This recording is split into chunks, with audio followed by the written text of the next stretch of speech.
যারা পেঁপে খেতে পছন্দ করো না, আজকের এই হারিয়ে যাওয়া নিরামিষ পেঁপে রান্নাটা তাদের জন্য।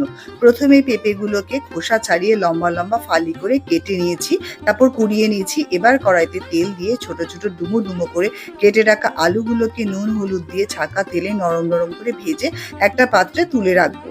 এবার ফোড়ন দেওয়ার পালা। তেলের উপর তেজপাতা, গোটা জিরে আর শুকনো লঙ্কা ফোড়ন দিয়ে তাতে কুড়োনো পেঁপে দিয়ে অল্প নুন আর হলুদ দিয়ে ঢেকে রাখবো খানিকক্ষণ। কিছুক্ষণ পরে ঢাকনা খুলে এর মধ্যে টমেটো কুচি, জিরের গুঁড়ো, একটু আদা বাটা, কাশ্মীরি লঙ্কার গুঁড়ো আর সামান্য জল দিয়ে ভালো করে মিশিয়ে ঢাকা দিয়ে দেবো।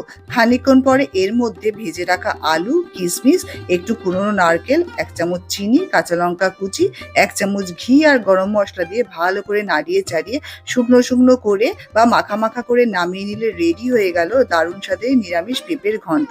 গরম ভাত এমনকি রুটির সাথে এটা দারুণ খেতে লাগে। যারা পেঁপে খায় না তারা খেয়ে বুঝতেই পারবে না এটা পেঁপের রেসিপি।